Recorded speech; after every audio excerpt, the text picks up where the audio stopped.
And in many ways, bringing them together has been the responsibility of the Ministry of External Affairs. For reasons that I will dwell upon, it will be even more so in the times to come. Let us start with talent. At our current stage of development, there are two realities that stand out. One, that in the past, we have not developed and therefore not leveraged our human resources to the extent we could and should have. And the other, that it is not feasible for India to develop rapidly by emulating the pathway of other successful Asian economies that preceded it in the last few decades. The drivers of our growth are different, as is indeed the landscape, and I would argue the strategy. It is this awareness that has contributed, amongst others, to the government's approach towards a Viksit Bharat. Now, all of us are familiar with a wide range of initiatives and programs that have targeted the socio-economic welfare domain in the last decade. They start with child and maternal health, immunization, school admission and retention, access to electricity, piped water and roads, and move on to nutrition, to housing, to health coverage, and to support for entrepreneurships at different scales. These are supplemented by making it easier to do business, by improving the ease of living, by building a modern, accessible, and affordable infrastructure, expanding skills and education capacity, and promoting make, design, innovate, and research in India. I sum it up in this manner because typically we are used to looking at each of these aspects in their particular silos. But if you consider the cumulative impact of all these developments, it is clear that we have now entered a cycle of sustainable talent creation on a major scale in this country. The issue then arises as to how that talent is nurtured, how it is expanded, deployed, and upgraded. Much of that, obviously, has to happen at home. And this has its own debates and discussions, including how best we accelerate manufacturing, whether technology can be generated without deepening our industrial culture, the optimization of agriculture and food processing, the support for self-employment, startups, and innovation, and not least, the vistas opened up by our digital and AI future. Now, in all of that, and does play a role, foreign investment, collaboration, and trade are some of the noteworthy dimensions. Outsourcing, understandably, also got its fair share of attention. More recently, there is, I would say, greater interest in the growth of global capability centers, GCCs, in India that take the quality of economic activity to a much higher level. However, while recognizing the value of all these endeavors, it is necessary that we also pay greater attention to opportunities beyond our borders.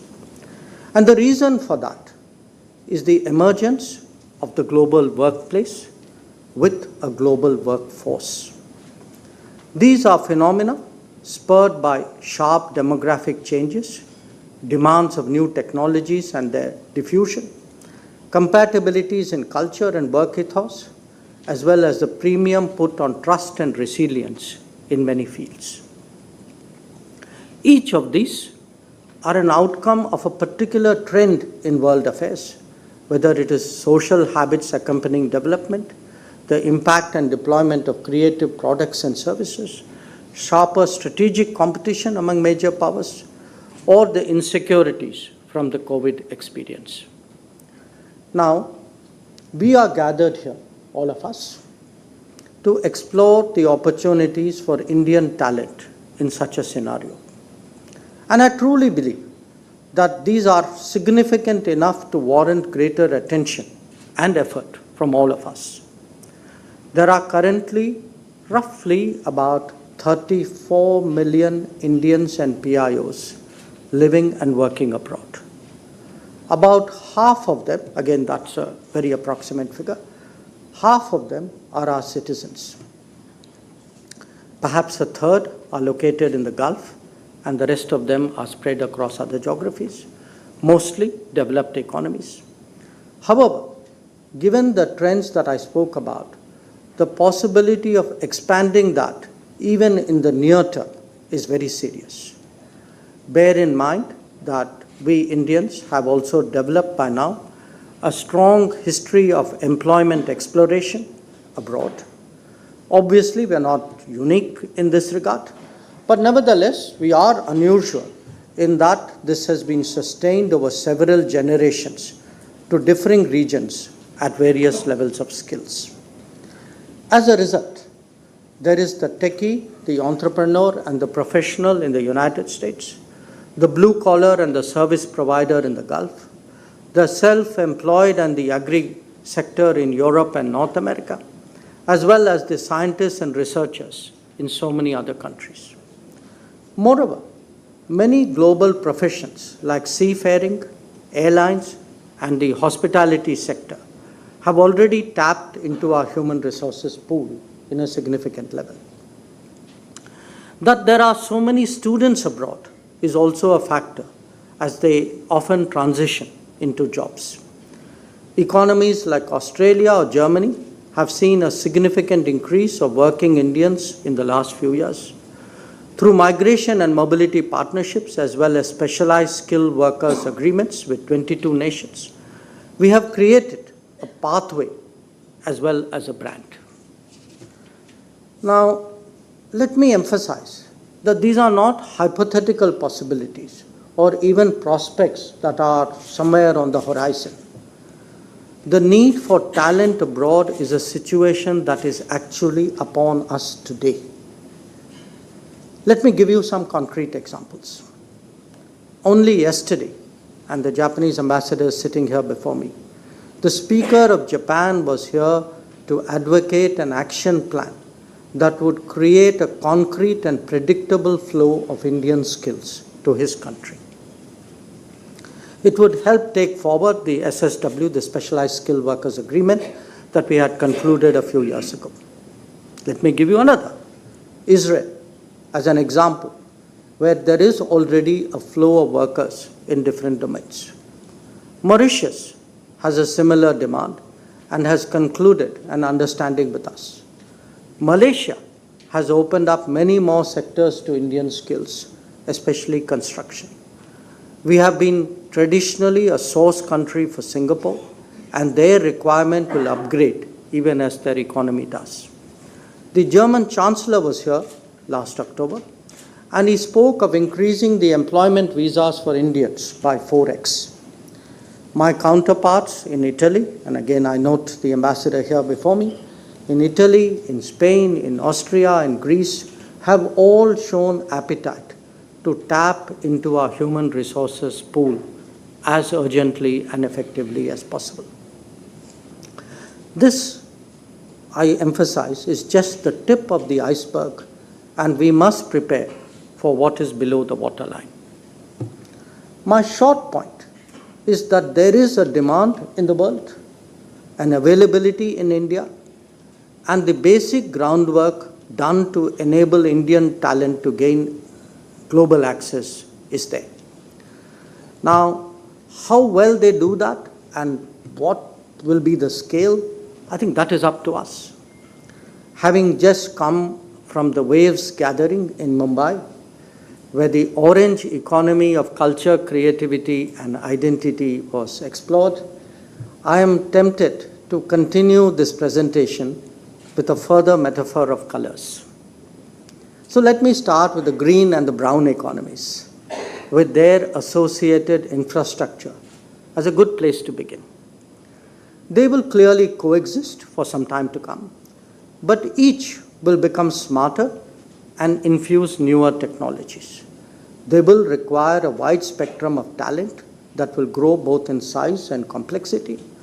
We have already witnessed in the Gulf increasing demand for such human resources.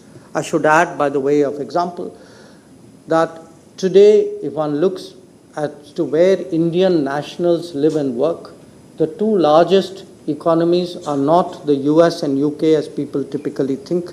They are actually UAE and Saudi Arabia. That there is an infrastructure surge in India adds to the experience and capabilities of our corporates and of our personnel.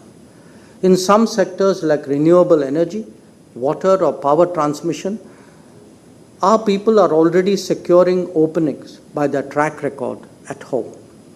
This applies to the managerial as well as the working levels. At a time when our engineering and vocational training institutions are growing rapidly, the ability to address this market has actually improved. But again, it is the connect to the employment space through networking and customizing the workforce, which is the challenge that must be addressed. So let me now move to the white and silver economies. And they are experiencing an even more acute shortage of trained personnel. In many developed societies, health demands are rising even as the local talent pool is shrinking. Innovative practices and new technologies can only partially fill that gap. As our own medical and nursing schools expand, these possibilities can be more effectively exploited. Particularly in these sectors, there is a strong cultural and linguistic element for which we need to cater. There are then an assorted mix from the orange and the gold to the blue and the green that will clearly benefit from greater digitization. So too will other domains in an era of all-encompassing change. Such times will require not only new mindsets and frameworks, but also the accompanying mobility and interactions. We have already seen the semiconductor and emerging technology projects all over the world slow down because of inadequate availability of talent. Some countries have a history of addressing such situations. Others are now getting into that game. And what I do want to say is that similarly, global service sectors like shipping, airlines, and hospitality are today struggling with post-COVID challenges, including attitude towards work demands. So all of this today really opens up new opportunities for those more willing. There is naturally the issue of how we adjust to the demands of the global workplace to optimize benefits. Conceptually, it is vital that we promote legal mobility and strongly discourage, I would argue even prohibit, non-legal ones. The challenge of the black economy has to be faced from the viewpoint of the talent flow, our societal good, as well as of national security. Currently, mobility is largely regulated by the Immigration Act 1983, which was designed to address the demands of a particular geography in a certain era. However, times have changed and our vistas have expanded. We need to be more promotional and aware of new possibilities, even while taking care of the vulnerable. This issue is currently being examined by the government. It is natural that as more Indians travel abroad, that the expectations they have of their government are carried with them. The last decade has brought up numerous situations where evacuation operations had to be undertaken. But even as a routine exercise, our citizens legitimately expect, to be backed up in difficult situations. It may be a quick replacement of a lost passport, or the predicament of those who are not paid their wages or mistreated by their foreign employers. It can be cultural situations where the rights of Indians are not adequately respected. These baskets of issues have gained salience in our diplomatic endeavors, from establishing an effective grievance portal to creating a responsive fund for the needs of the vulnerable. We have sought to institutionalize and to routinize taking care of Indians abroad. It is only then that they will have the confidence to fully explore the global workplace. Friends, our government today has initiated a range of skills training, vocational education, and professional preparation efforts for the Indian workforce to be more productive in the contemporary era. However, the magnitude of opportunities before us are so large that it takes a whole of the nation approach to be fully realized. This is an effort in which the contribution of every stakeholder is valuable and welcomed. As we contemplate our engagement with the world, as India moves up to become the third largest economy, much of this will be people-centric. Our talents and our skills will not only be a resource we have to bring to the table, but will be very much part of our branding and of our reputation. A more interdependent and technology-driven world, with all its challenges and needs, will only put a greater premium on it. It is up to us to make the most of these times, and we look forward to working with you in that regard. I thank you for your attention.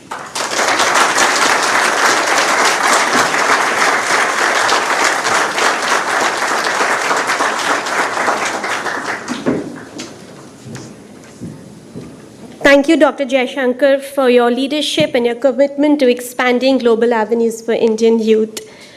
We are now delighted to welcome Shri Jayant Chaudhary for a fireside chat with Mr. Manish Sabharwal. And we will then pick up on the topics that you mentioned, sir, on talent readiness and skilling. Thank you so much, sir.